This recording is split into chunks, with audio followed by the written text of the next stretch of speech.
putting together a team of the craziest white boys in podcasting. The plan? To break into the internet and drip our sweet lyrical honey into the ears of millions of listeners so that they'll subscribe to our Patreon. And it's gonna go down without a hitch. Ooh.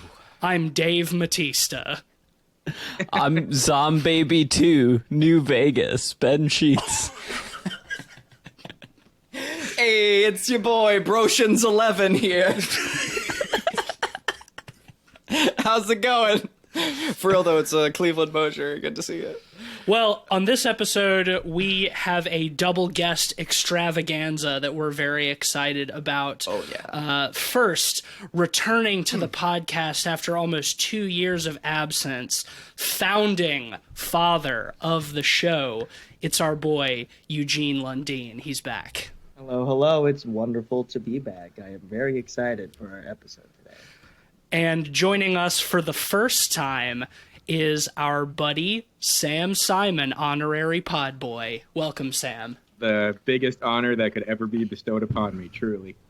Well, we're excited to have you. Indeed. And we're excited for this episode because tonight we're talking about a brand new film, the long-anticipated Army of the Dead, written and directed by Zack Snyder and starring a whole ensemble cast of people. And Dave Batista and Dave as well. And Dave Batista, probably most importantly. And I just want to start out this episode saying that I personally, and I think my two co-hosts as well, but we come into this episode humbly, with egg on our faces, hats in hand. We enjoyed a Zack Snyder movie. We did it. Yeah, I didn't think this day would ever be here. I was so fucking loath to watch this film. Yeah, well, I mean, we've talked about the lead up to this movie for like a year now.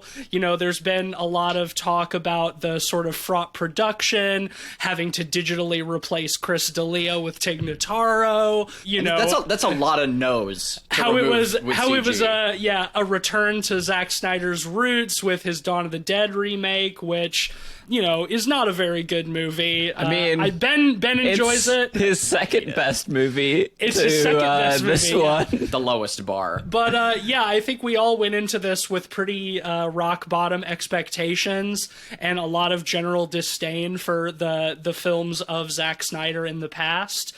But god damn it, I really liked this movie. I really liked this movie a lot. I would go so far as to say that I think I loved this movie. Adored it, even. Oh boy. Wow. Yeah. Okay. I have some caveats, but overall, yeah, like, fucking great. And I think that this movie has been pretty contentious so far. I've seen people online who have both loved and hated it, but I'm really curious about Eugene and Sam's thoughts because Ben and Cleve and I have had a little time to talk about it in general, but what did you guys think? How did this strike you? Especially Eugene as our resident zombie expert. Yes, well, I have been a fan of zombies since the first day I ever saw Night of the Living Dead. I was super pumped for this film. As much as I was anticipating the lowest sort of, I was just expecting it to be bad, but I think it's probably the best movie Zack Snyder's done in like 10 years. So It's the best movie he's ever done. yeah. I can say that. It's probably the best thing he's done since like 300. But I think that's the problem with expectations, because even though my expectations were super low, I can't say that it was still really met. I found myself to be very underwhelmed by the whole movie. Oh, interesting. Yeah, I would love to see it or back and forth, but yeah, I have some bones to pick with this film. Good, honestly, I'm glad, because I have a lot to gush about, so I'm glad to have the alternate perspective. Damn, we're just picking and gushing on this episode. What about you, Sam? What did you think of this Yeah, thing? so when you texted us yesterday, Matisse, and you were like, I was very pleasantly surprised by this movie. It was like, oh, is he saying he was very pleasantly surprised at how much he didn't like it? Like we were speculating. I don't think I'm quite as harsh on it as Eugene. I fall, I think, very middle of the road on it. I thought it was enjoyable in spurts. I thought it was just padded. I thought there was a lot of padding in this movie overall. It was, for me, it was, I'm just coming off seeing Day of the Dead at Eugene's recommendation not that long ago. So I was kind of in that mindset of what I like for a zombie movie. I think the action was well choreographed. There was some stuff about the cinematography I didn't like very much. I think Zack Snyder might have had a little bit too much free reign from a creative standpoint. Like, what was he? Director, writer, producer, director, and cinematographer. Yeah, he was DP on this too, which is he did wild. everything. So I think we're going to have a lot to talk about because I think we're coming at this from very different ends of the spectrum here. Although I do think I fall a little more middle of the road than Eugene on. Yeah. And this movie is like quintessential dumb guy movie to its core. Yes. Which but is in very the Zack best Snyder. way, but in Agreed. the best way. Mm-hmm. Like, for me, this took all of the dumb shit that I've hated about Zack Snyder's past work and sort of like acknowledging how dumb it is and saying, you know what, that's okay. We're not here trying to be smart. Yeah, don't think about it too. Because He I really stripped away like think the that's- edge and the pretension. Yeah, because I think the problem with like his DC movies, and this is, I will about say edge and I've not pretension. seen any of those movies in full, so what I'm saying is not necessarily coming from personal experience, but from what I've gathered is like they're extremely self-serious, they're dark and gritty, and he has this like weird fascination with superheroes and like this weird envisionment of them as gods that he like really tries to hammer home in those movies. And it's just like they're so fucking dreary and terrible, and that's how I feel about like Watchmen and shit. And this was just like, this did not feel pretentious to me at all. This felt like a dumb guy zombie movie that was given the budget of like a Marvel film, which I'm astounded that it got made. And frankly, I'll just say it now, and it's fine if you guys disagree with me. In fact, I welcome it. But I would go so far as to say I think Army of the Dead is a work of auteurist genius. Whoa, dude. I've got some caveats. Yeah, You were probably the hottest on it once we finished yeah. it. So I agree with all of that praise. Just the only thing I wouldn't use that specific language. After learning a couple of things, there are some shots and sequences in the film that are almost direct rips from Aliens. Like, This is a very Aliens-inspired movie. But that's Snyder's a dumb Aliens guy. is a great when movie. when I say that it's a work of auteurist genius, the caveat of that is still that the auteur genius is a dumb guy. Yeah, it's vulgar auteur. idiot savant. Yeah. I think the Yeah. Jeez. Are you saying it's a cinematic tour de force? Are you You know what? Yes, that is what I'm saying. It's a cinematic tour de force. It's Zack Snyder's magnum opus, and I think we might have misjudged him. I think he. I wouldn't go that far. No, I wouldn't go that far either. Like all of his previous work still exists and still sucks. Yeah, let's and I wouldn't put it past him to not learn any of the right lessons off of this one either. I'm and expecting just do this, another done. I'm expecting this to be lightning in a bottle. Like I will say that I'm not going forward into future Zack Snyder movies with the expectation that they're going to be as great as this one. But I do think that maybe I'll go into future Zack Snyder movies slightly less cynical. I think that it has succeeded in that regard. And what I'll say is, Eugene made a great point a little earlier about like what you would want out of a zombie movie, and this not having it in a couple of ways.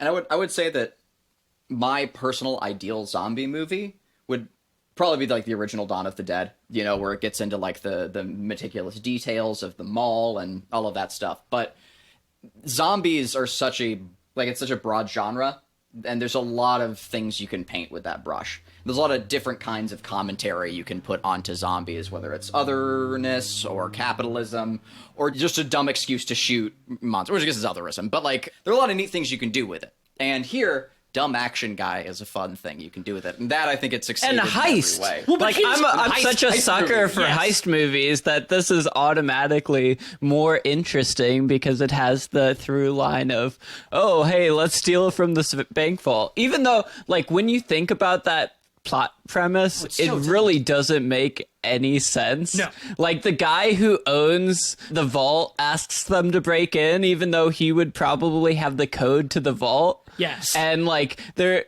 it's like Yeah. $300 million Wow. that they're trying to carry in this tiny, broken down helicopter. There are so many plot points that just don't make any sense and don't work, because that's, spoiler alert, like, not even his plan. No, it's the heist is the guise But for the what his real person plan is. that he needed to execute his actual plan came along via circumstance. Correct. Yes. So he couldn't have planned this. But it was his plan? It doesn't make any sense. And I love that. Like, I think it's great. It's so stupid, and it's really fun. I mean, why did they need the guys of a heist in the first place? They didn't. They absolutely didn't. For our entertainment, and that's enough. Because you know what? They're nuking it on the 4th of July. Why? Because the president says that would be cool. It's pretty cool when you think about it. Yeah, that's amazing. And in that regard, they're right. They are right. Yeah. It is pretty cool when you think about it. Let's give a little broader context for our listeners who haven't seen the movie yet. The premise is that there is a zombie outbreak in Las Vegas. The military has managed to seal off the city to prevent the outbreak from spreading to the rest of the world. It's a very contained apocalypse, and they are planning to just nuke the city on the 4th of July because America, fuck yeah. And one of the casino owners hires Dave Bautista and his Ocean's 11 crew to break into the vault at his casino and heist away $200 million or something like that. It is such a stupid premise, but also like so brilliant because of how dumb it is. Because like I think, and Eugene, feel free to disagree with me, because like I know that you probably have seen more zombie films than anybody here, but like the zombie genre has been fucking tired for at least the last 10 years in terms of like premises. It's all pretty much the same. And to take something like this and say, what if we do Ocean's 11, but it's also during the zombie apocalypse? I just love that idea, and it just feels so interesting compared to the landscape of zombie shit from, the last decade or two. Well, I think that the heist part of him, I was very interested by that aspect. It sort of gave it an edge that was more than just, trying to infiltrate a zombie-infested area or to save somebody. But the heist aspect of it, and sort of it's by design that it doesn't end up having much of an impact, because then the story just extends off into other... I mean, when the heist actually happens, I mean, that is... I think the biggest problem that this film has is pacing. And I found myself just horribly bored for most of the film. When there were spurts of action, it was great. There was something going on, and the action was done pretty well. But when it came time to actually setting anything up for the story, I felt it was just so poorly executed. This is like the most expensive sci-fi movie ever made that wasn't on the Sci-Fi Channel. It just has that level of writing the characters behind it. Just every moment I heard someone speak, it's just like I was just counting the seconds, just waiting for something else to happen. I'd love some examples. Like, what are some sequences that like you felt like were really like obnoxious or polite? Because like I personally found like myself laughing at I thought it was most of the pretty fun, gags. yeah. And, probably. But I'd be curious. I'd be curious about that. Well, I thought, having a heist, a crew together like that, there would be some sort of chemistry between the characters. I mean, besides maybe the safecracker and the Vanderho, the guy with like the saw The blade. psychiatry master's guy who was helping old people in the pool. Yeah, right. Yeah, the guy who has a master's in philosophy for some reason. It's like such a small detail. It doesn't even matter. But then when he starts spouting off this nonsense about like, oh, we are in like an infinite loop, it's like, I don't care. That was one of the weirder parts of the movie, but I thought it was pretty funny. And actually, and I it's thought like it was this, pretty amusing. The reactions from the Austrian like safecracker were pretty funny. Like me and Eugene had talked about this. Is at the beginning they seem to like set up the philosophy masters as like a big part of his personality, and then it's only touched upon like 2 more times in the entire movie. Once inside the actual pre-safe room, and then once more at the end, kind of before the big franchise setup scene. It's just it's felt like the very lazy, simple characterization of people. Sure, they're not supposed to be complex, but there is nothing that is truly explored within them. Anything that I felt was actually fun about these characters. When they showed the Guzman, the YouTuber guy, Guzman of the Dead 420. Are you telling me? Guzman of the Dead 420. I was introduction. very excited about that because I thought this is a good take on some obnoxious YouTuber personality douchebag putting himself in a situation that he was wholly unprepared for, and then they do nothing with it. He just becomes the same as everyone else, just a muscle man. Yeah, they're all death machines. Yeah, He doesn't do enough trick shots. I will say, I was hoping for more trick shots. I want him walking around with selfie sticks. I want him using like Snapchat filters on the zombies. If he's going to be the obnoxious character, right. I want it to be fully obnoxious. Otherwise, it's nothing to me. It's just as flat as everyone else. Something I've noticed is that I think all of the things you guys love are kind of things that me and Eugene got a little hung up on, which is an interesting contrast. I didn't think the movie was ever boring at all. I thought no, me either. I thought it had pacing issues, but I was never bored by it like Eugene. I just would never really say I was thoroughly engaged unless there was something big happening on the screen. And a lot of the, I guess you could call them plot holes, I thought were, I don't know if inexcusable is the right word, and I don't know if we can even talk about this yet, but there's a part at the very beginning when they first go inside the walls where they could have just done something immediately and the whole movie would have been over. I felt like there were a lot of actions that were put in place that Zack Snyder put in there just to pad out the runtime. And the only reason I'm not going into more details is because I don't know if it's time for that yet, but that's pretty much where I stand. I mean, like, it's kind of scattered in that they bring up so many concepts and half the time they don't do anything with them, right? Like, like you were mentioning, when they first come in the city boundaries, there's all those, like, decaying corpses of zombies, and they're like,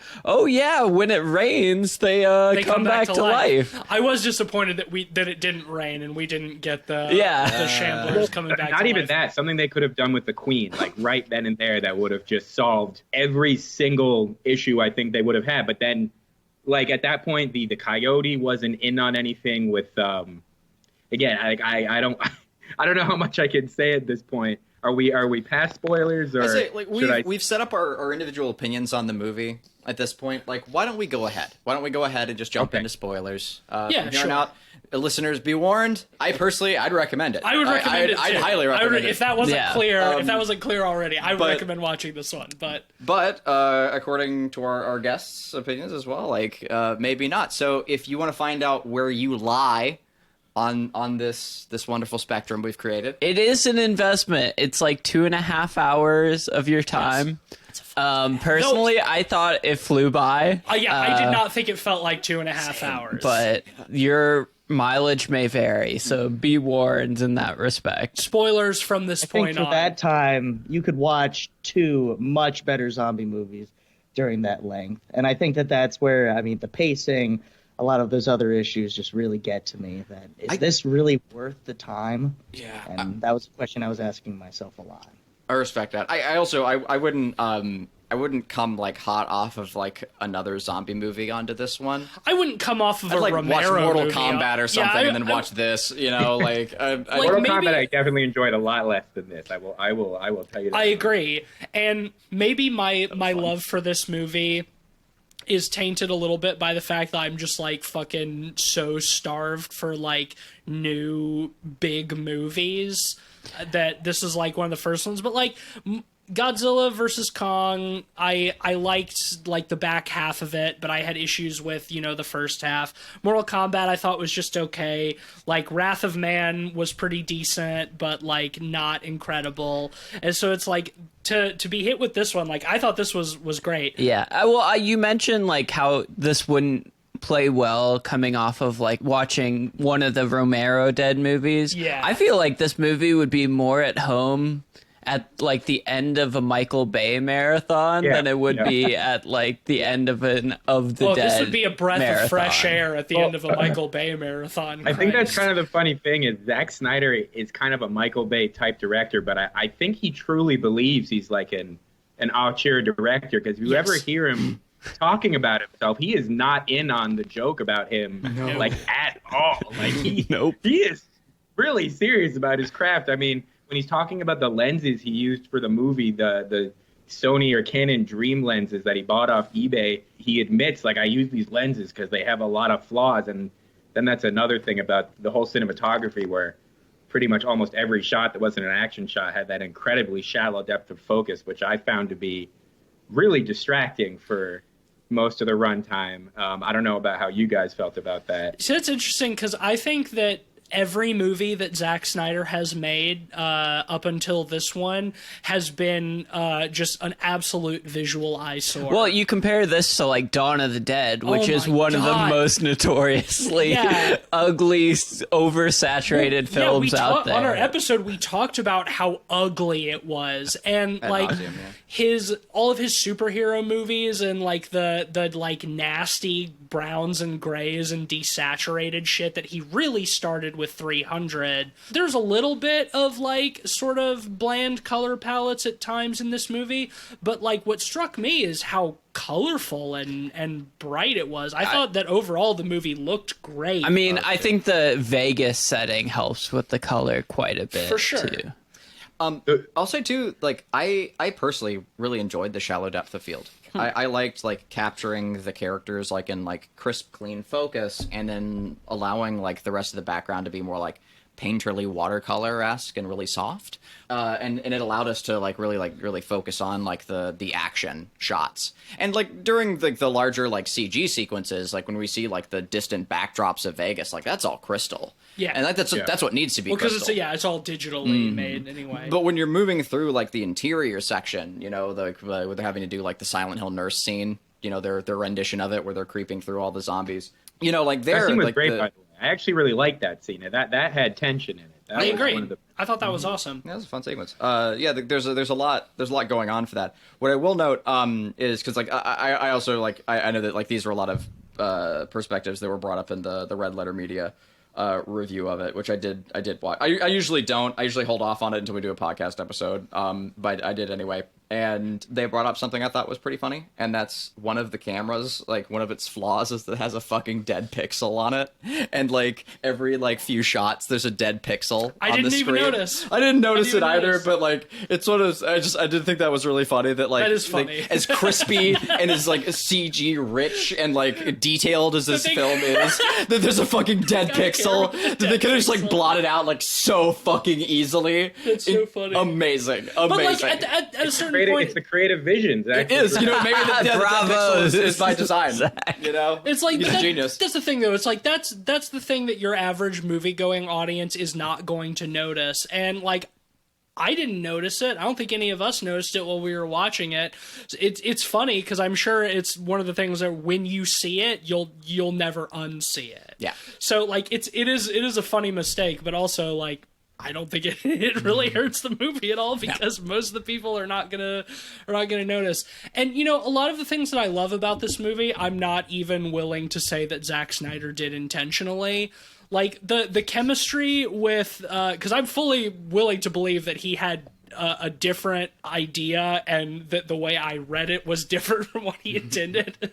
But like, I found it really funny that like the team has very little chemistry. I thought it was super funny to do an Ocean's 11 style, like, I'm putting together a team, you son of a bitch.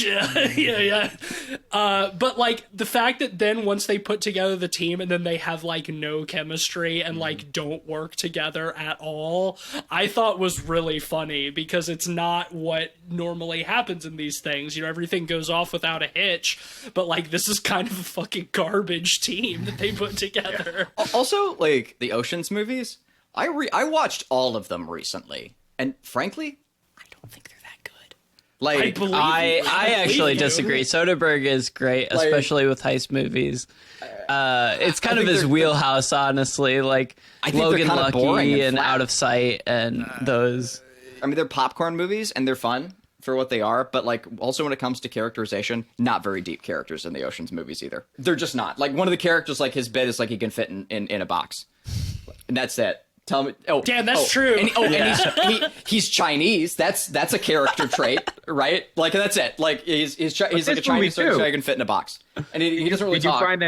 Did you find that this movie had better defined characters than that? About the same. Like I'm just saying, like it's like a bit. But you know what? I will also say about the characterization, though, which I do see as a strong point of praise, is it didn't make the mistake of other Snyder movies and a lot of other like shitty action movies of fucking around with too much characterization before we get to the actual like crux of the plot. The setup in this movie, the character setup at least, was pretty brief.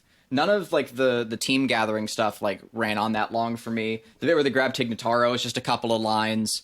The pool guy, it's the same. That moves fairly quickly so that like the rest of the film can be really stretched out in the Vegas sequence. Most of the characterization is in action.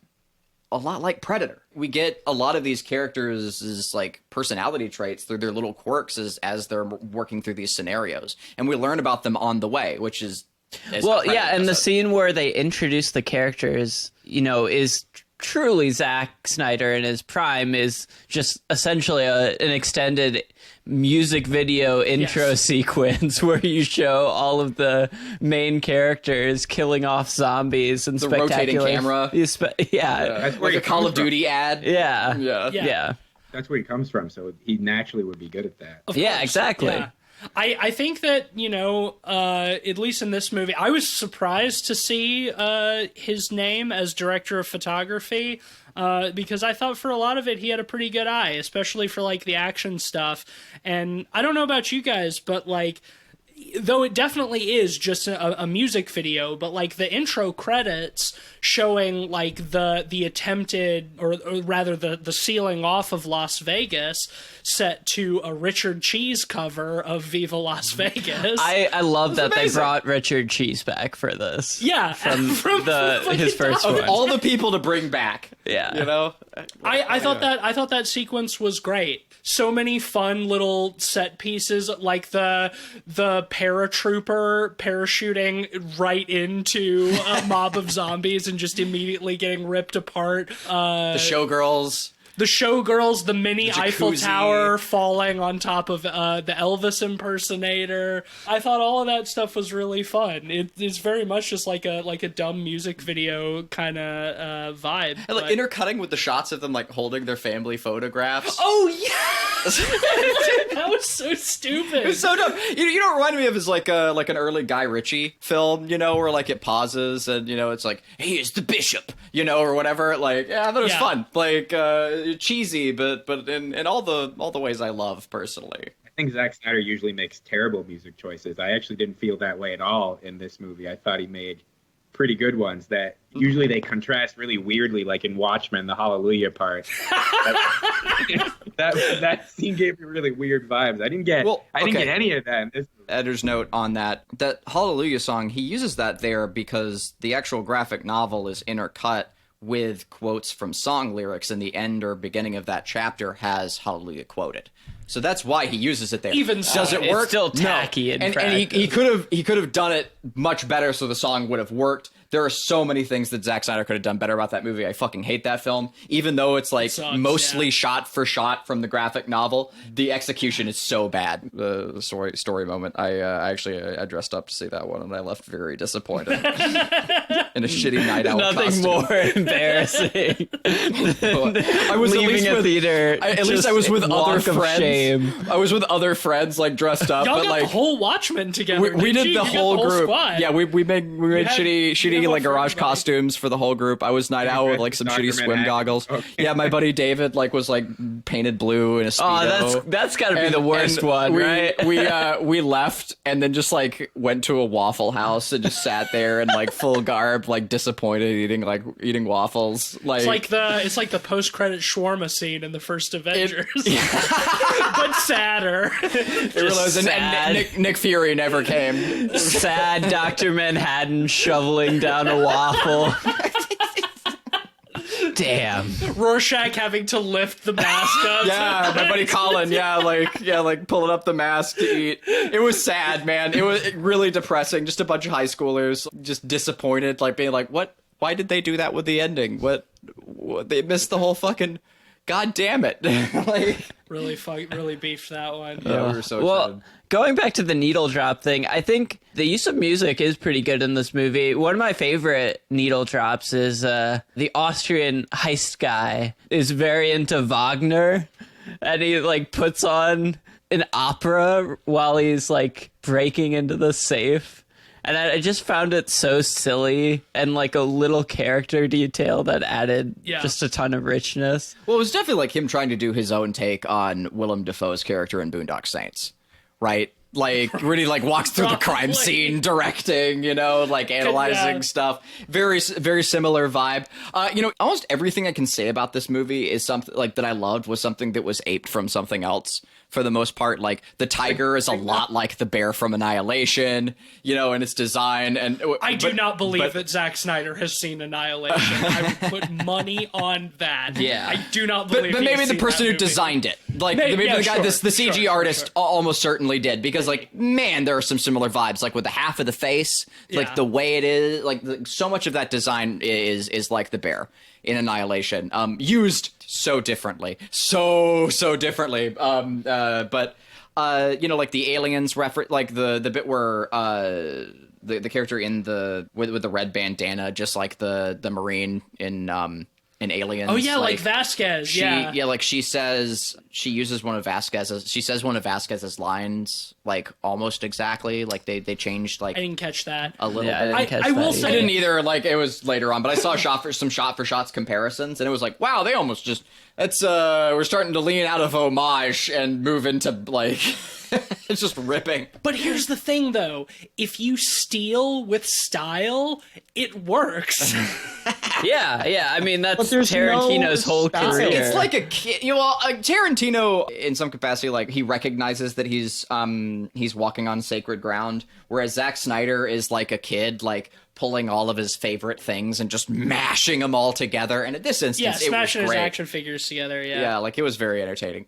I feel like all of its references, its homages to other movies just feel so... I mean, when they're not pointless, they just feel hollow. It's like they want to have the impression of better movies laid upon it, but all it can do is just say the same things. And I mean, I didn't catch a lot of the Aliens references. I caught other things throughout the movie, but it seems like the whole movie in general, I think Zack Snyder's having a lot of fun with it. I think that whatever his creative vision was, he seems to be achieving it as well as he can, but couldn't his creative vision include a second draft? Couldn't his creative vision include a tripod? So many with the shallow focus, everything was on handheld. I felt like I was getting motion sickness from watching certain scenes. It works. Like that hallway scene we talked about, like that works great. Like that is a moment that is done perfectly well. It is claustrophobic, and you really feel like you are just trapped right within that room. It's a highlight, for sure. Other parts, it's pointless, where it's just that is just the lens that he wanted to use for the whole movie. And I think it just for me, it became more of an eyesore than I think a lot of other of Zack Snyder's films. So I was surprised to feel differently on that. And the piss filter on 300. It's pretty gross. You guys say that the bokeh didn't bother you at all. Same with Eugene. I completely agree. The intensive bokeh really bothered me, and that's another critique I have, is that when Zack Snyder decides on a specific stylistic choice, I don't think he knows how to rein it in at all. It was just like the tense claustrophobic scenes that had that bokeh. It was any scene pretty much with like any dialogue when it was like a one-on-one back and forth shot conversation. Always the entire background was just completely out of focus, and it hurt my eyes. And it was just like, why? It was like, why did he decide to do that? Was there any point to it other than just self-indulgence? I don't know. I will say definitely that self-indulgence. Yes. I think the shallow focus helped out a lot when he had to replace Chris D'Elia, because all the scenes where they inserted Tig Notaro, you can't tell. You really She's can't. the only one in focus. So is everybody in their shots. So it's fine. That's the only thing you have to concentrate on, is that one single person you can actually see. I will say, too, that's a good segue. I think Tig Notaro actually does a really good job in this movie. She's great. To the point where I was envisioning, like, Chris D'Elia in that role, and I think he would have been so much more insufferable than she was. I mean, he just generally is, so yeah. Yeah, I'm not even like a huge Tig Notaro fan or anything, but I will say, like, it was hard for me to not imagine him saying her lines, and in that sense, like,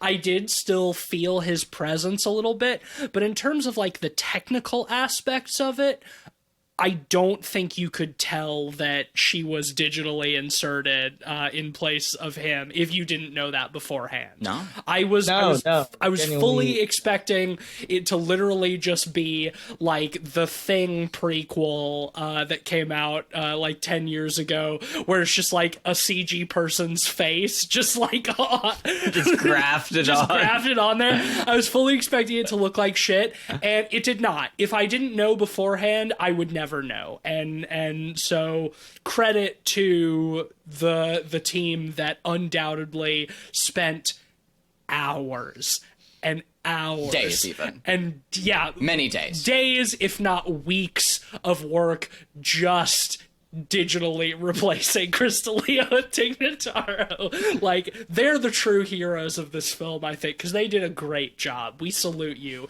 We salute our troops. We salute our first responders. I think part of the charm of that performance was that she really didn't seem like she gave a shit, but it kind of worked. It really worked well. Yeah, she played the character of somebody who did not exist in the same world as any other character very well. I thought, she's acting in a completely different movie, and she was. I mean, you have to give credit that they worked very hard to blend it as well as they did. But I think, and it's just like, there was nothing Tig Notaro could do. She was acting against nothing. And so I think it does, the only thing that makes it feel so out of place, I think, is just her delivery at times. I think it just feels like it doesn't fit with like the tone of everything else that's going on. I agree with that a little bit. Like I said, I just thought she was very like wooden, but like I said, I could feel Chris D'Elia there a little bit, but that's also knowing that he was there before she was. But also, I mean, she's way less insufferable than he is, so I'm overall glad that he was not in this movie. Yeah, definitely. Yeah, it was good trade. Good trade. Good trade. Changing gears a little bit, Eugene and Sam, how did y'all feel about the zombie tiger, since we mentioned the tiger? I definitely liked when Mr. Sidekick to Tanaka got his comeuppance. I know I also watched the Red Letter Media review, and I thought I completely disagree with them when they said that sequence when he gets that said comeuppance was too long. Dude, same.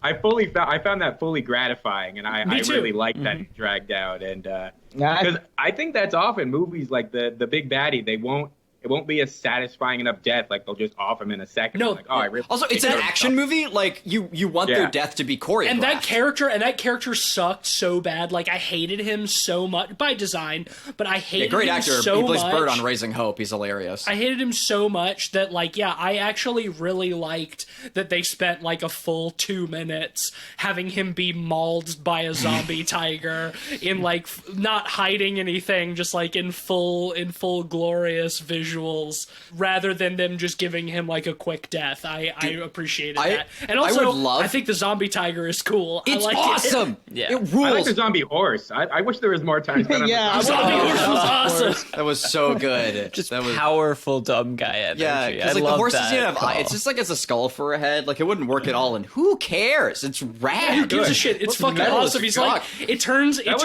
fully prosthetic. Was it? They Awesome. prosthetic on a Behind horse. the scenes, it was Awesome. fully- Yes. They put all this like makeup and costumes. Yeah, on the they horse. put like a There was no leotard CG, on the yeah. horse first, and then they Who makes put a on horse like, leotard? I want to talk to that person. well, they had to keep the horse comfortable. They wanted to make sure that horse was feeling good throughout the whole shoot. I mean, it must have been a lot putting all those prosthetics on it. I mean, but you see the process. They have all these individual layers that they include to try and make as the horse moves, like the muscles on the costume move accordingly. Like it's a lot of work for something that you only ever see in like aerial shots from like 300 feet in the air. Yeah, you get a couple of cool shots of like the king zombie riding up on the zombie horse, but yeah, for a lot of it, it's just like I would love to see Zack Snyder do like a Beast Mastery kind of movie, or like a classic like okay, this is again like no listener is gonna like no one is gonna be able to relate to already know this, where but you're like going. I know but like the original like Flash Gordon comics, like shit where like he's fighting like these monsters and shit. Like I've never like seen like such a 1-to-1 as like the fucking tiger fight. Just a big fucking meaty animal just like wrecking the shit out of a muscly dude was fucking rad, and I want more of that in movies. And I didn't realize it until I was watching that scene. But like, I would love to see Snyder do like a movie with more like beast pits, you know, and shit where like you're in an alligator dungeon, you know, like that kind of wild shit. Like that's like dumb high fantasy sci-fi shit. maybe if we get an Army of the Dead sequel, we'll get some zombie crocs. That would be cool. Dude, zombie crocodiles would rule. Zach, you are welcome to steal that. I Because he's definitely listening to our shitty little podcast. oh yeah. Cleveland, a little bit of a side note here. You mentioned Raising Hope. That actor is in Raising Hope.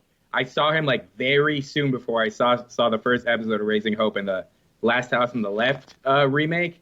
So it was I saw him as the villain in that, and then immediately after on Raising Hope, and the contrast between those two roles like really set me for a loop. I was like, oh, I was not ready for that. That show's underrated. It's a great. Oh, very. Yeah, it's a good. It's a show. great comedy series. Like I really like that show. I just want to say, while we're on the topic of effects, one thing during that zombie tiger fight, one thing that really just why I enjoyed it too was that there were a lot of effects going on. Just having that guy Martin, I think his name was, is getting torn to bits, like having his throat slashed, and eventually his whole skull just crushed like a little That was grape. awesome. Amazing. That stuff is incredible, but there really isn't a lot of that stuff in the movie. Sure, they shoot zombies in the head, but otherwise there's very, very little like effects that go into like zombie fighting, which I found sort of disappointing. I mean, you have the soldier in the beginning getting his jaw ripped out,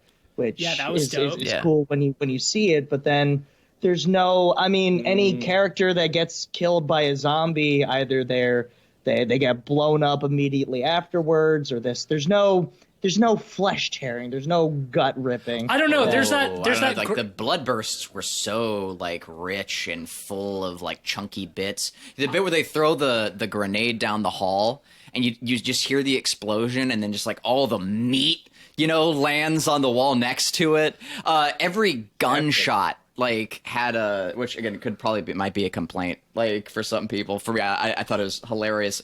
Every single gunshot had like a rainbowy lens flare off of it. The muzzle flares were kind of like multicolored, which I thought was fun. Yeah.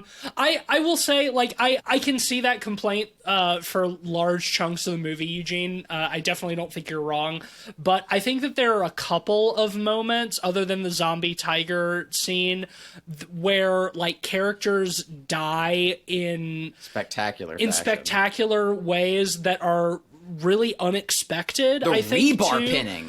We'll get to that, but first, when Batista's girlfriend or romantic interest or whatever dies, like minutes after she like says, well, the only reason I came on this mission is because I wanted to be close to you, and like I thought we could build something, yada yada, you know, really hokey shit. And then like 5 minutes later, the elevator opens, a zombie steps out and snaps her neck around to the back, and her vertebra, like her spinal column, like pops out the side of her neck. And I thought that was great because I was Some Mortal Kombat shit. Exactly. It was some fatality shit, and I was not expecting it. And this movie's full of fatalities, and we all just were like, "Oh shit!"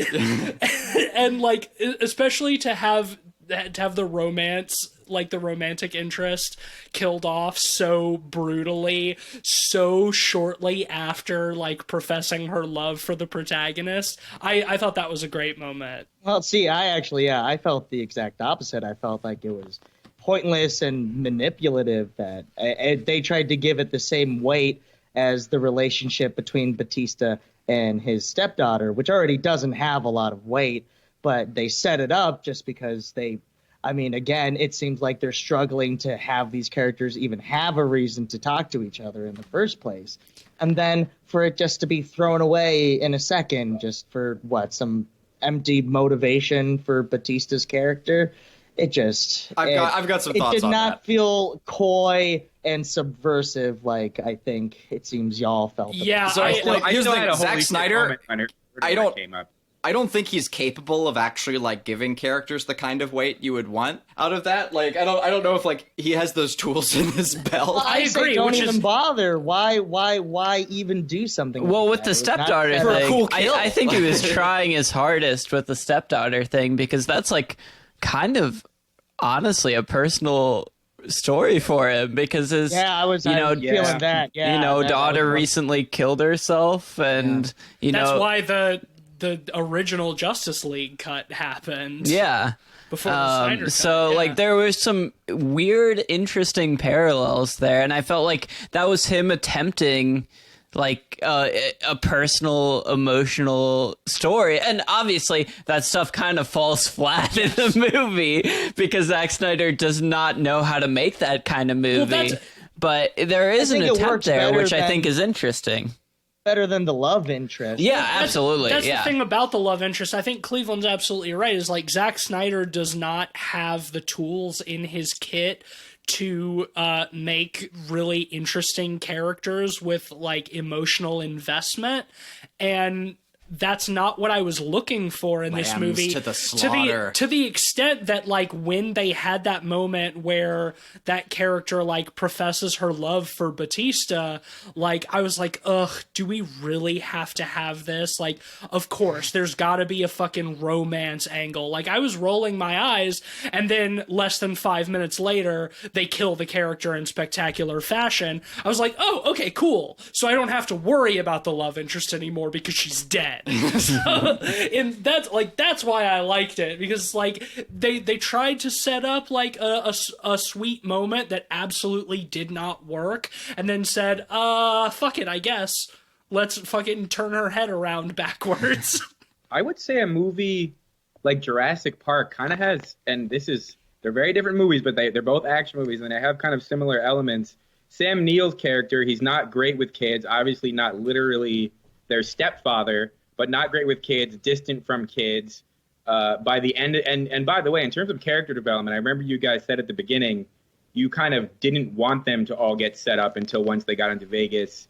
But in like Jurassic Park, all the characters are like fully set up within the first 10, 15 minutes before they even get within the walls of the park, fully established. You like that about them. You get attached. And then the love interest in Jurassic Park is kind of like simultaneously there, but also not there. Like, they're kind of into each other or had Laura something Dern? in the past, but then it becomes very fulfilling by the end of the movie.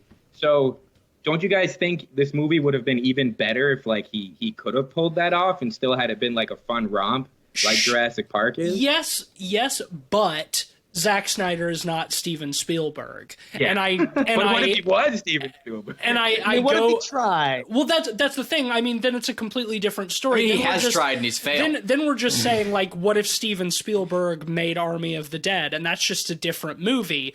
It's all about, like, expectations, like, Zack Snyder has made movies for decades that I have universally hated. And so to know that he's not capable of, like, particularly fleshed out, interesting characters, with like really impactful emotional moments. Like, I went into this movie not looking for any of that shit because I don't expect it out of Zack Snyder because I know he can't do it. So I'm not asking for these characters to be well developed. I'm asking for them to be fun. I'm asking for them to be goofy. I'm asking for them to die in cool ways. And some of them die cooler than others. Not every death is satisfying. But like, what I wanted out of this movie, I got, and I'm not asking for Jurassic Park because that's a different kind of masterpiece. Jurassic Park is actually a pretty smart movie. Jurassic Park is a smart Jurassic Park movie. is an intelligent It's a movie. very fucking well made movie, and I mean, it's fucking Steven Spielberg. Like, he's like one of the great. And it is an action movie, but in a very different way. It's a showpiece. Yeah. Like it's an exhibit. They're just, as far as I'm concerned, they're just different kind of masterpieces. Yeah, you just have to temper your expectations. To Zack Snyder's credit, I've seen every one of his movies. I always go see them because I think similarly to you guys, even if you don't have high expectations, I think there is always at least a little bit of potential for them to at least be a good time. So I think he'll always get money for me as long as he keeps making movies, especially after this one. I do think this, I don't know, I really liked 300 when I saw it when I was in high school. I haven't seen it in a while. I did too. Yeah, but that's the thing. Though, but like keyword when we were in high school, right? Yeah. I haven't seen it since then. I actually don't know how I don't know if you guys have seen it more recently, but your opinion will change. I haven't, but I've seen it. Probably in a strong way. I saw it enough times in high school and middle school whenever it came out. Like, I saw it enough times that I can remember large chunks of it pretty vividly as an adult now and recognize that it's a fucking piece of shit. And I only saw Watchmen the once, and that was more than enough for me. I've seen it a couple times. Yeah. I haven't seen... I actually really liked Watchmen the first time I saw it. Please don't hate me. No, that's okay. Like, I think that's fine. I found it fascinating. I will say I saw Watchmen before I had read the graphic novel, and I immediately went from the theater across the street to the Barnes and Noble and bought the graphic novel because I hated the movie so much. I was like, people love this fucking graphic novel. I don't understand this fucking stupid ass movie. Like, I got it. Like, I need to understand why people think that Watchmen is cool. So like, I went across the street. I don't like it now though. My opinion on that movie has completely changed. Yeah, it sucks. Well, I mean, he totally novel's still great though. He totally misses the point. And like I said, I haven't seen Man of Steel or Batman vs Superman, and I'm sure as hell Man of Steel fucking sucks. I'm sure as hell not gonna watch movie. the fucking Snyder cut of Watchmen. You mean not Watchmen, of Justice League? I'm sure as hell not gonna do that. But like, I don't know. Maybe my expectations were just so low that like Zack Snyder really surprised me here. But this was a very, very pleasant surprise. Can we talk about the alpha zombies a little bit? Yes. I wanted to talk about that.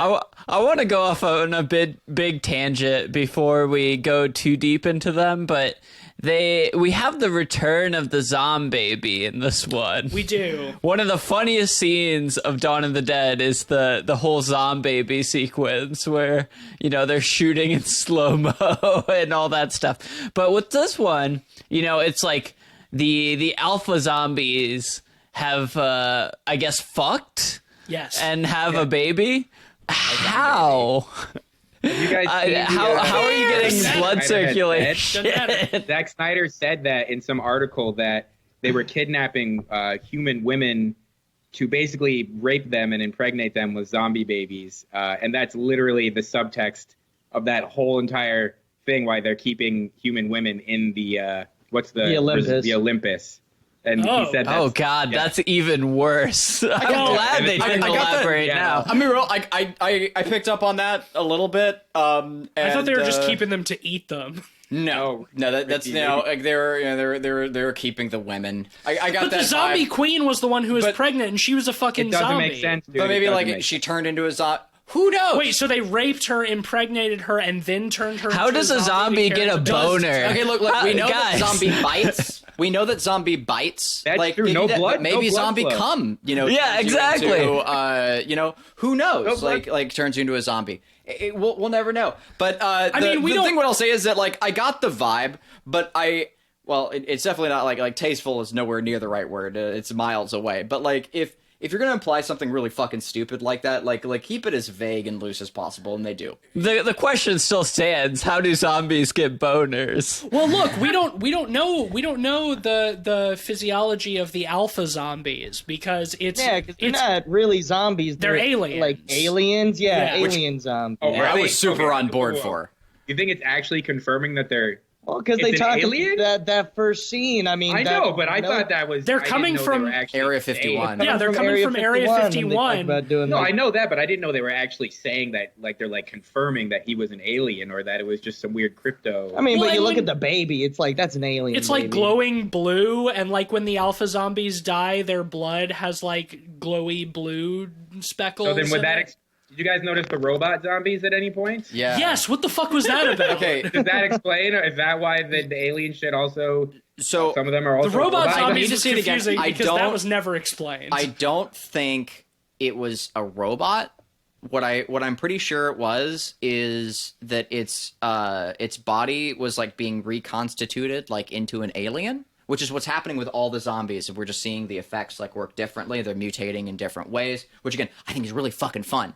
And what's happening with those zombies is they're getting like crystal skeletons, like their skeletons are crystallizing and they're getting glowing blue eyes, okay. like the White Yeah, Walkers. sure. That looks And so, like, when Terminator it to me. bursts I like think that, Zack like it's like a Snyder came out Terminator and he look, said, but like, it's like literally crystal robot bones. zombies.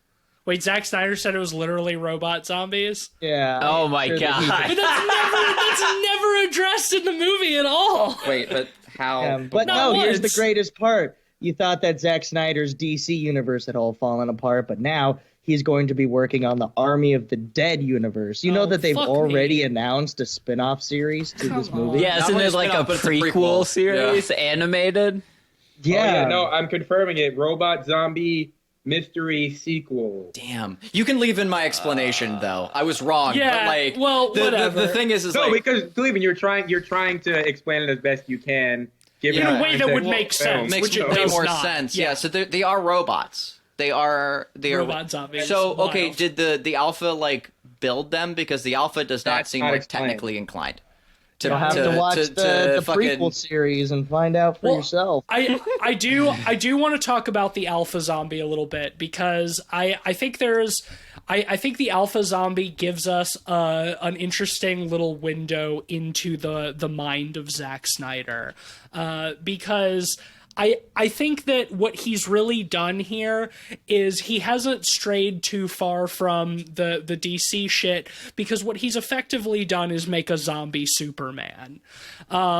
Cleveland, you talked at the beginning of the episode how like with zombies you can basically do anything, but there's people tend to just do the same shit over and over again.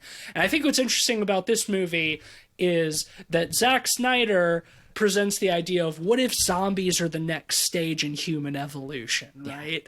It's fucking stupid, but it's so great. good. It's so and, dumb. And so like the rules are more fleshed out than I would expect. Anime-ish is fuck is what it is. We've got the alpha zombie who comes from Area 51. Any zombie or any people that he bites also become alpha zombies, smart zombies, capable of thinking and strategizing and using tools and stuff. But any zombies or any people that they bite become shamblers, what we call regular zombies. But like the alpha zombie, first of all, he chooses his palace to be the Olympus Hotel after seeing the statue of Zeus outside. So already we're back in the Zack Snyder conception of superheroes as Greek gods, right? He's doing the same thing with this zombie. He puts this zombie in a cape. he gives this zombie a superhero mask. It has like it has functionality in the movie. It's metal. It protects him. You gotta shoot him in the head. Smart. Like I thought that was pretty clever. But what he's effectively done is he's created a zombie Superman. Yeah, the helmet looks like Phantom of the Paradise. Yes, it does look like Phantom of the Paradise. He looked like essentially as like an orc to me from Lord of the Rings. I didn't mind it. I liked the Alpha Zombie. I thought he was designed well, and the helmet thing looked pretty cool. I thought he was cool. Especially when they put him on the zombie horse, he's like the fucking Lich King.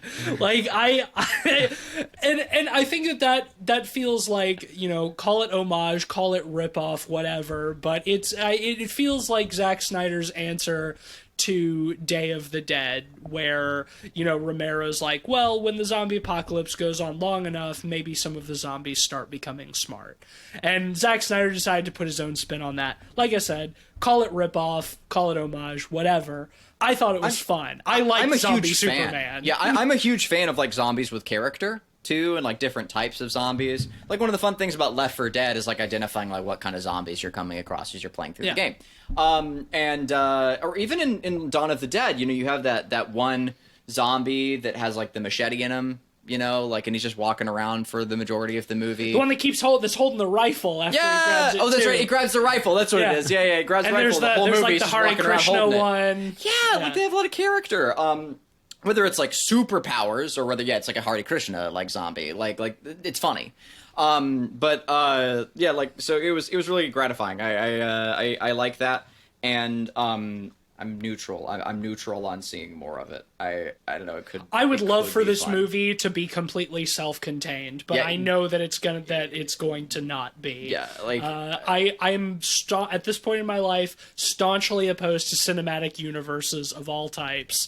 I do not need an Army of the Dead cinematic universe. But Eugene and Sam, how did you guys feel about the alpha zombie, the smart zombies? Well, I was wondering before the movie came out if Zack Snyder would fast zombies again or if he would go to slow zombies, and he decided to just have the best of both worlds. He did both, yeah. He had both. He just had both. And I think that that stuff was pretty cool. I like the idea of the alpha zombie being a more sentient, proactive person within these walls, that he was trying to create an alien baby, and that he had this sort of hierarchy, the society of zombies that followed his orders. Yeah, they say it's not their prison. Vegas isn't their prison; it's their kingdom.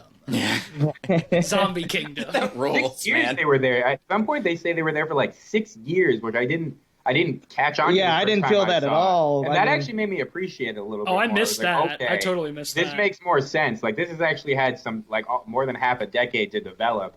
So the whole kingdom thing actually made a lot more sense once I caught that on the rewatch. Yeah, there's no real sense of the time in between these events happening, and I think that, as you said, I wish this was a more standalone thing, because I feel like there's so many added unnecessary details that are going to be excused by the fact that, these will be explained in some other series, or this is going to make sense for some other movie. Yeah, the and robot it's like, why not just make this movie make sense? Like, just work on this first, and then you can focus on other stuff. But it's why, like I said too, like it's very anime in that approach, where like our protagonists are coming across like random villains that are just there for like a fun, creative idea for them to encounter, and it's very very little, you know, beyond that, but that itself can be really fun, just a slideshow of like weird characters. As a whole, what this movie feels like to me is if you mashed up Day of the Dead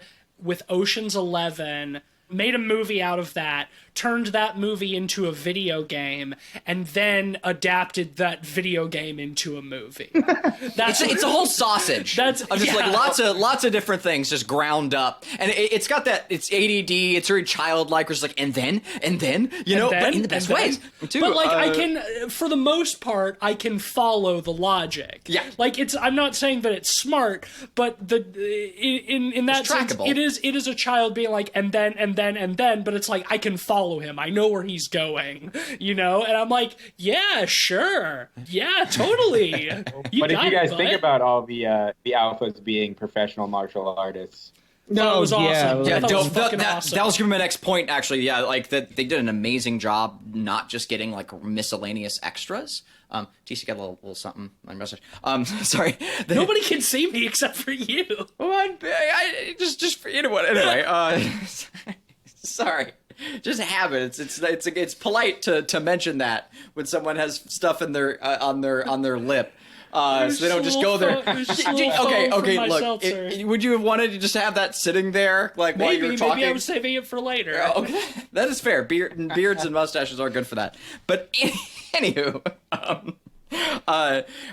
no, I love that. I love that they got like physical performers to do it. It's one of the things I love about like the Silent Hill movie is that they got like a dance team to do the nurses. And for all the same reasons here, I loved it. Like when the zombie queen like first hops up on the bus and she's like really low to the ground and like creeping around like Smeagol, it looks so good. And like her physicality is amazing. She's like reptilian. It rules. Huge fan of that. Just big burly dudes, you know, like just being burly dudes and fighting like burly dudes as zombies. Awesome. I mean, I guess if they're aliens, maybe those aliens are naturally just more acrobatic and good at fighting. They're being enhanced by the virus. Yeah, bro. They have superpowers. Or it's just dumb. Or it's just dumb fun. I mean, I think me and Eugene maybe are thinking a little bit too hard about.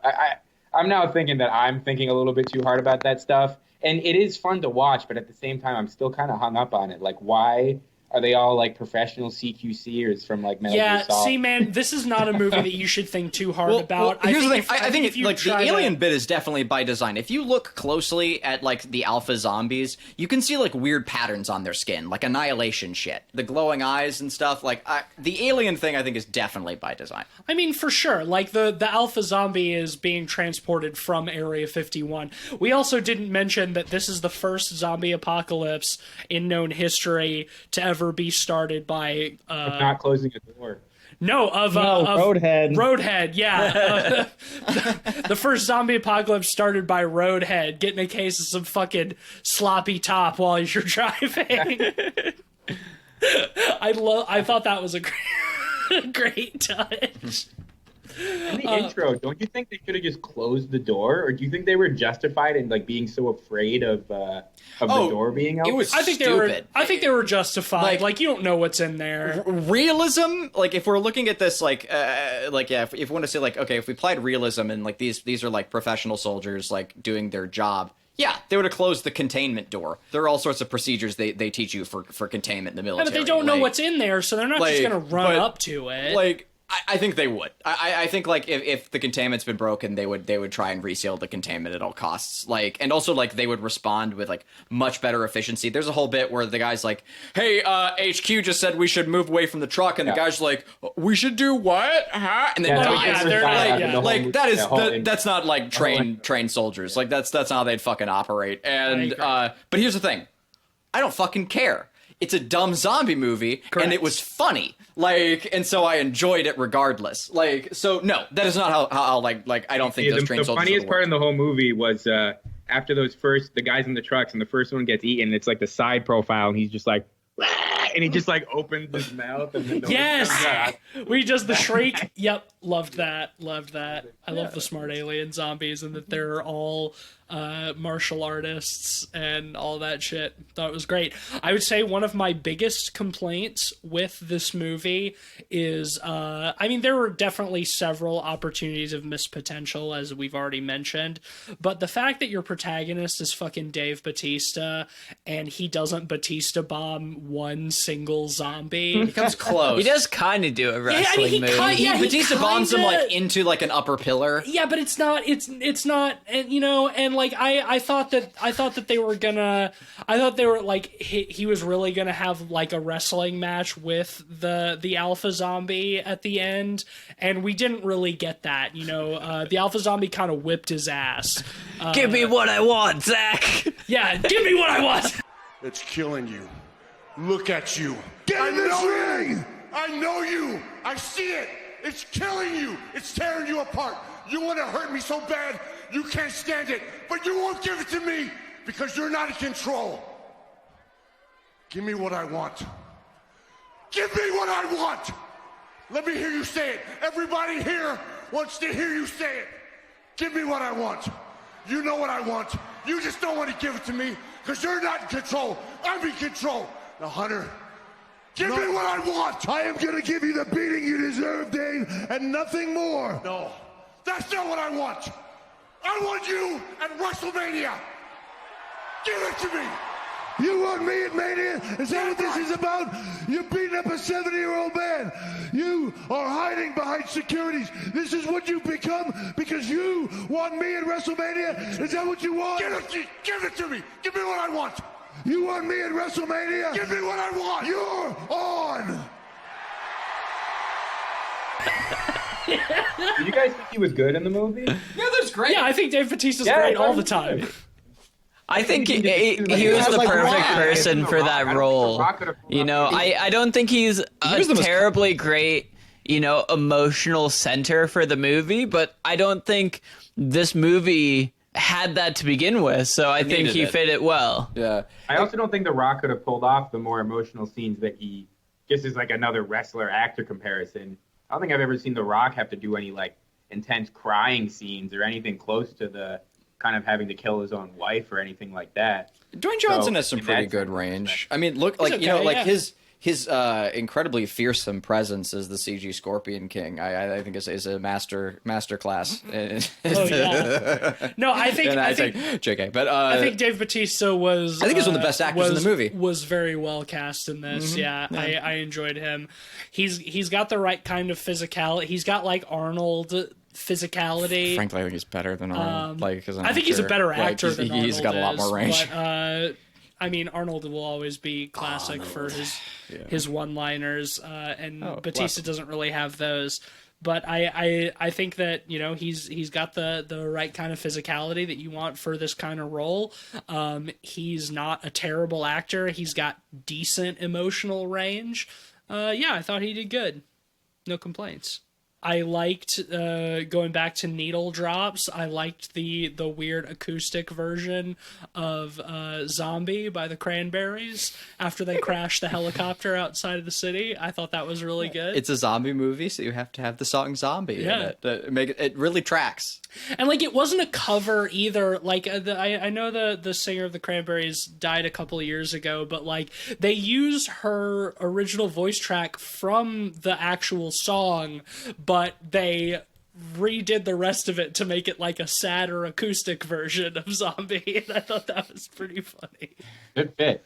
Also, but why did that guy take so much longer to turn into a zombie than everyone else? Yes, Dramatic that is effect. a plot hole. Yeah, the ending of the movie. Well, the he just buzzsaw guy. breaks out of this impenetrable vault. Also, when did he get bit? We didn't see him get bit. I thought he was going to don't think die he At got some bit. from point during the doesn't make fighting, sense. I thought he was just gonna like melt from Chernobyl radiation style. poisoning. Yeah. He comes out of that vault into like a nuclear waste, like to ground zero, the fucking tactical nuke. Full of like rubble and Yeah, like obviously irradiated everything ridiculously irradiated. He goes and charters a private jet. Like he was sitting on the jet. I was just like, that stewardess is irradiated now. That one's irradiated. All of these people are gonna die of radiation they're poisoning. gonna die of leukemia at the very least. And like, no, and Their yeah, like we organs are were all like melting kind of as we chanting, speak, yeah. like waiting, like being like, what if he melts?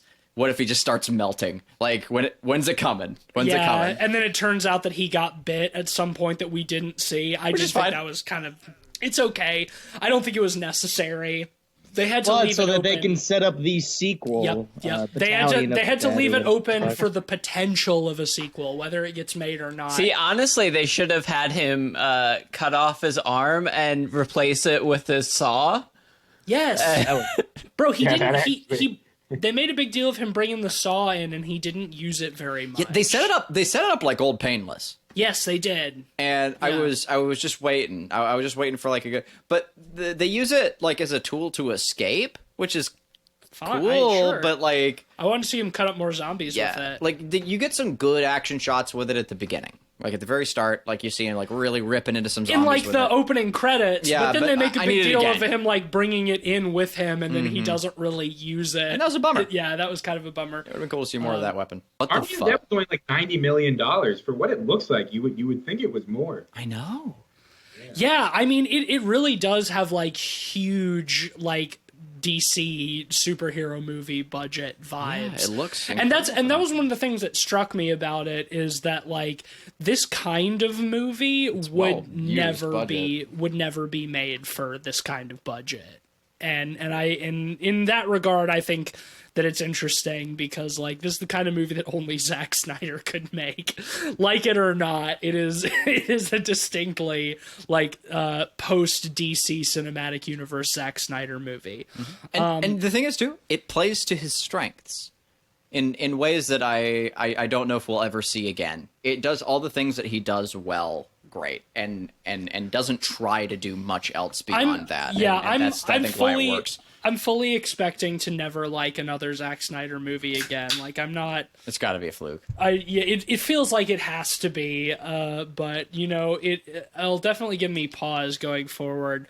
Yeah, I think going forward, the thing I want from Zack Snyder is the less story, the better, and just the more dumb action. And not even someone else's story. We saw what happened with that with Watchmen. He's too surrounded by yes men. He's too like full of himself. So I think to like properly like well, and that's play up anyone else's that's the work. thing with Dawn of the Dead too. He Yes. should not be adapting anybody else's work. Yeah. He should just be doing his own thing. And I think and if you look at his own dumb like, thing. Yeah. Is this Zack Snyder's first wholly original film? If you look at his filmography, it's all DC superhero movies. It's Dawn of the Dead. It's fucking 300 has a graphic Watchmen. novel affiliate. 300's graphic novel. Sucker Punch, maybe? Sucker Punch. I was about to say Okay. one of the worst movie is movies. I've not seen that one. It's his worst one, I think. Yeah, it's probably the worst one. That's saying a lot. The trailer. yeah. That's saying a lot. I remember the trailer. You know what? looking Have you guys really seen fun. the Owls of Ga'Hoole movie? I actually. Oh yeah, he did the Owls of Ga'Hoole. Did he do the Owls of Ga'Hoole liked movie? it. Yeah. I really liked it.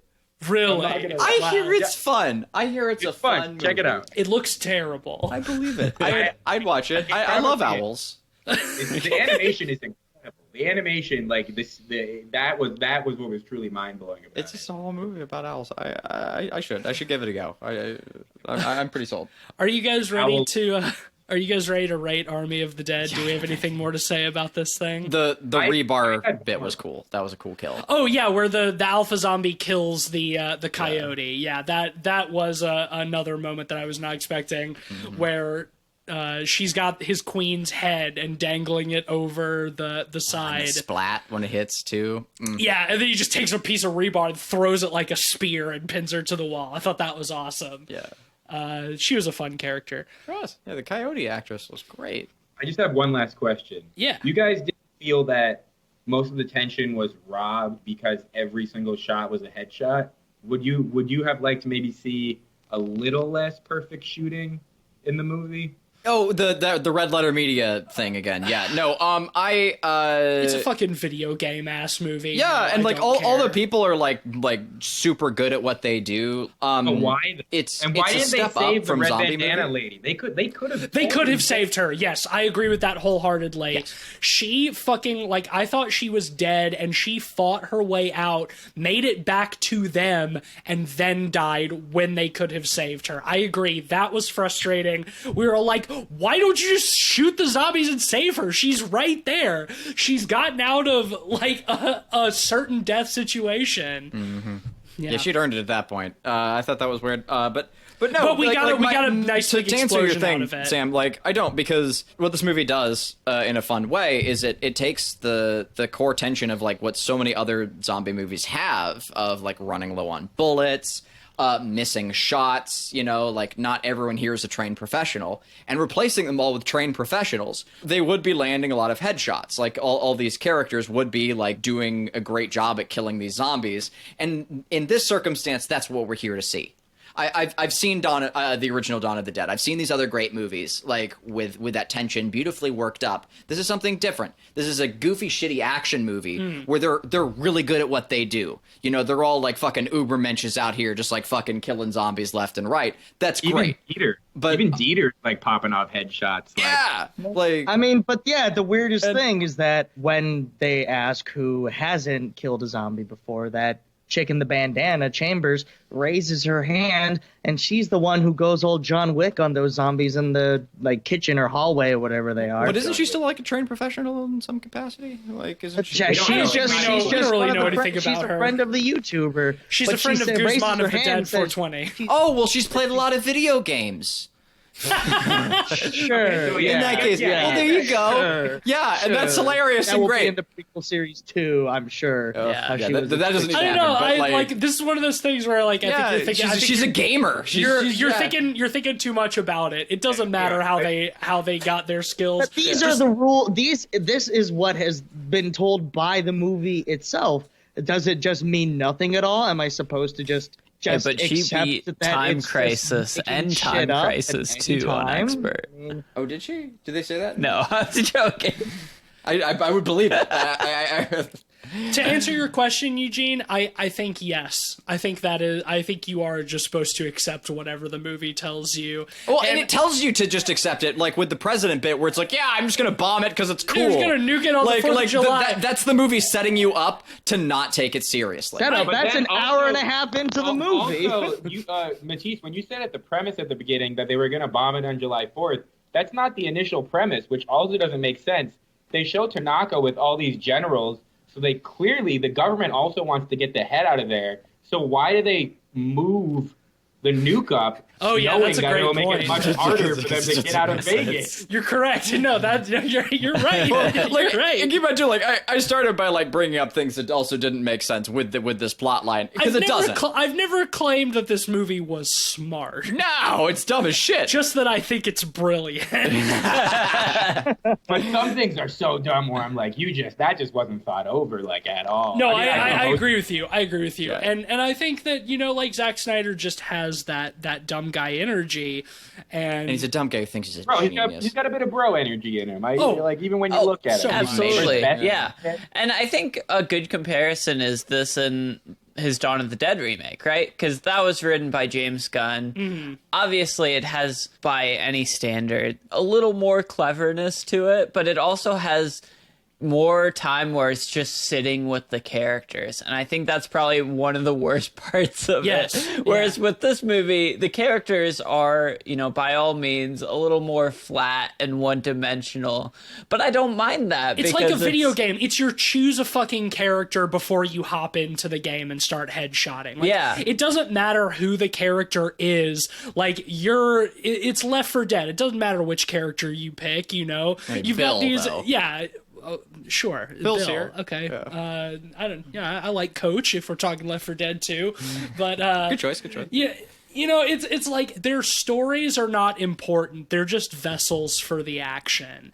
And I think that there are valid complaints about like at certain times the action not being as on point as others, but like this is not a movie that I'm ever looking for interesting or well developed characters. It's just not what I expect out of this kind of movie, and I just don't care as long as they make me laugh, as long as they're fun, And the set pieces and the action. Because here's the thing, right? Like I've said this before about action movies. What I need out of an action film is to just be carried from set piece to see cool action happen. Yeah. Like any additional story is cool, like as long as it's done well, but all I need is for like the action to be quality. And here it is. The action, the set pieces, like all of that, top fucking notch. I had a fucking blast with it.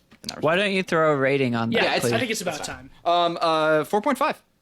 Like I have some small complaints, and I think it's like half a star worth of complaints. So, and everything else, I had a grand fucking time for as long as the movie is. It's amazing, and I still can't get over. I feel that way about a Zack Snyder movie. Fucking wild. What a weird fucking parallel universe and time to be alive. Yeah. I'll go next because I think I'm the closest aligned with you, Cleve. I agree. I went into this expecting it to be insufferable. I expected to have a really bad time with it. I have hated just about everything else Zack Snyder has ever made before this, and the 2.5 hours flew by.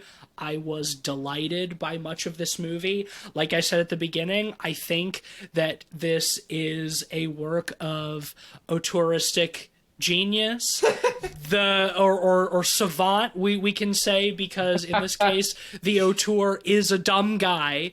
I don't know how much of the things I loved about this movie were intentional, but it does feel distinctly like a singular vision.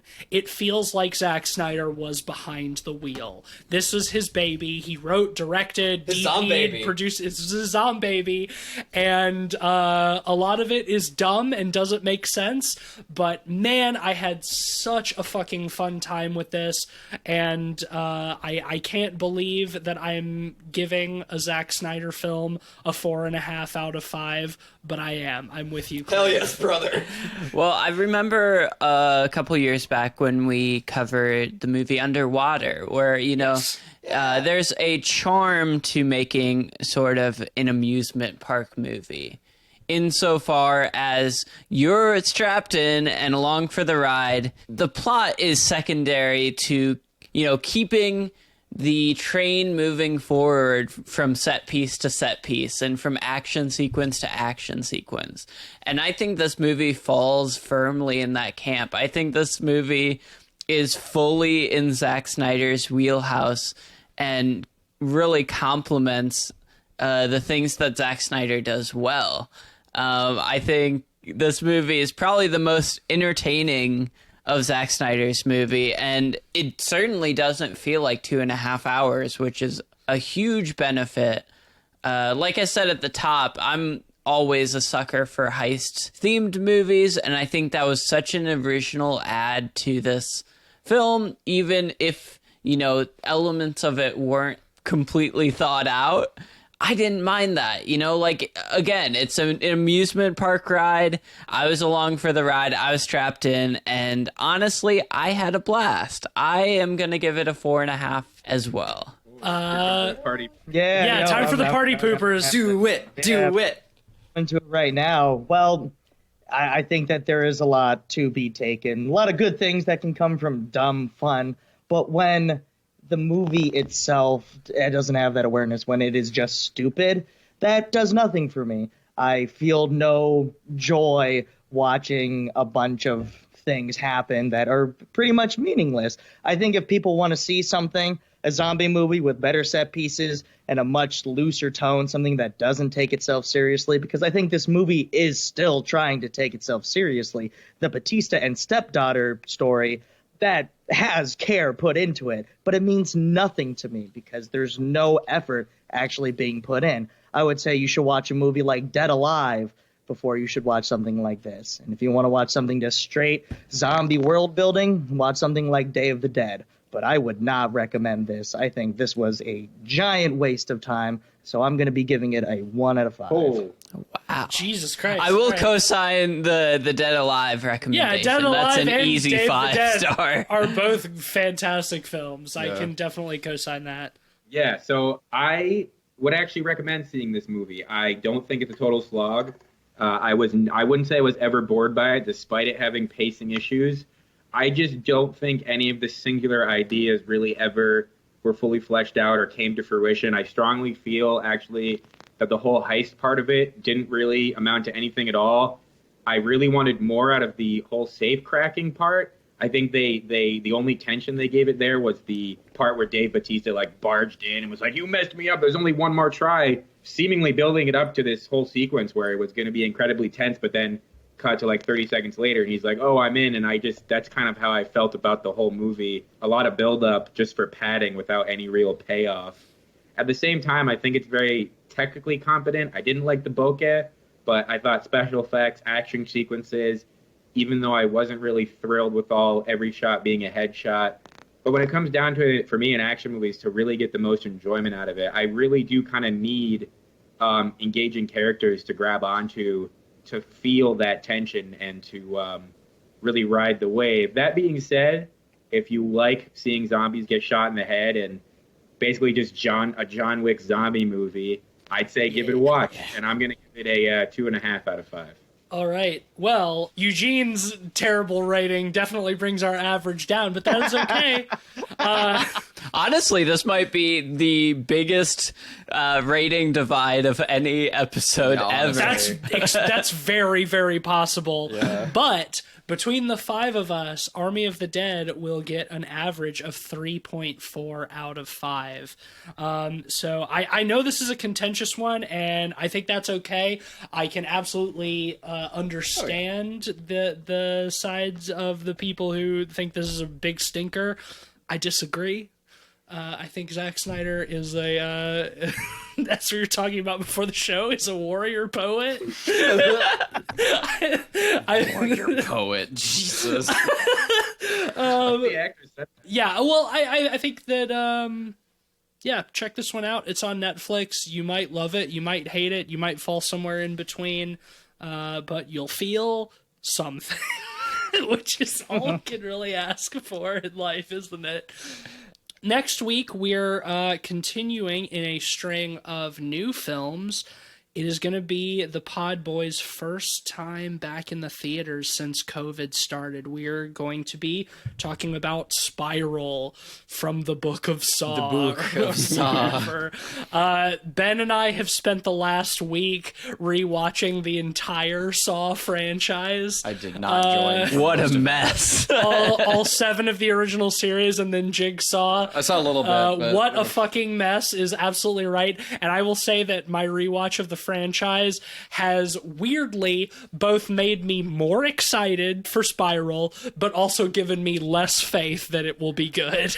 Yeah, my expectations are lower, but I feel like the Saw series is one of those series where I'll rate the movies low, but also enjoy and recommend them. Because I found that to be the case for a lot of the ones that we rewatched. So anyway, next week, Spiral. Cleveland, who is our sponsor for this week? Yes, that's right. The new branch on the shelf has offered its strange, grotesque arm out to me.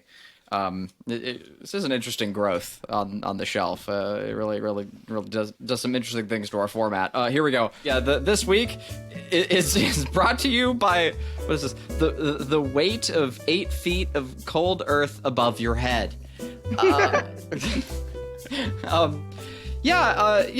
are times where I feel a little bit too much like a warrior poet, where I feel just a little too full of myself, and that my ideas are all complete genius, and all I envision are the aspects of gods. And whenever that happens, I just drink myself a tall glass of the weight of 8 feet of cold earth above my head. And then I'm brought right back down to where I am. I'm reminded of my mortality. It's a lovely thing. It's a beautiful experience. And I really can't recommend enough the weight of 8 feet of cold earth above your head. So yeah, try it today. Fantastic. All right. Well, that'll bring us to the end of this week's episode. If you liked this episode and you like the show, then why don't you go over to Apple Podcasts and leave us a 5-star rating and a nice review. And it just has to be a couple words, it doesn't have to be much. You can follow us on Twitter at PodPeoplePod and at letterboxd.com/PodPeoplePod. Also, newly announced on the last episode, we have a Patreon now. So if you want to support the show, you can do so at patreon.com/podpeoplepod. We've got a couple of different fun tiers for you. And for folks who might not be in a place to support the show financially, that's A-okay. You're not missing out on any content. All of our episodes are still being released for free. The Patreon is just for those folks who might like to kick in a little bit. Oh, yeah. It's nothing to Patreon about. That's right. And if you do become a patron, we sure do thank you for it. You can follow me on Twitter at SomeSpookySnake. I'm on Twitter at Mr. Sheets. And I'm occasionally tweeting for Light Arc Studios. We put out content on It Stares Back. Join our Discord if you want extra content early. We're always putting out fun little updates for the good girls and boys, the good gamers. The gamers TM. You have a little more mustache stuff going on. This is really playing well over audio. I'm sure. And then lastly, it's funny. You can also find my work on ArtStation if you search Cleveland Mosier, and I occasionally do commissions. And you can also find my work for the DreadX Collection games as well. Go check them out. They're amazing spooky horror anthology games. I do the key art and QA for them. So yeah, that's it for me. All right, so now the time to turn our spotlights on our guests. Eugene and Sam, do you have anything that y'all would like to plug? I actually work for a little social media startup called Display. We launched 3 weeks ago. Pretty early days. You can search them up on the Google Play Store or App Store. It's Display Social. Our whole thing is it's like Instagram or TikTok, but we pay our users 50% of the ad revenue for ads running your content. Cut us a little bit of slack. Hell yeah. Again, it's early days. You can search us up Display Social. We'd certainly appreciate the support. We're having a live concert series right now. Lil Pump was on actually yesterday, so Gucci Gang, hell yeah. Yeah, you can catch some nice, funny shows on there. Yep. Eugene, you got anything for us? Guzman of the Dead 420. Awesome. Well, thank you guys for having us on. It was a blast. Yeah, thank true you honor, again. True honor. I'd be honored to do it again. Yes, Yes, we would this love was- to be on another time. this was so much fun, Eugene. As always, it's great to have you back on the show. Yeah, as Sam? an OG pod god. Yes, OG yeah. Pod God. And Sam, this was great. Thank you for joining us. We'd love to have you back anytime, man. Indeed. Thank you so much to our listeners for sticking around through this whole thing. Tune back next week for our thoughts on Spiral from the Book of Saw. And, you know, as always, stay nasty or whatever.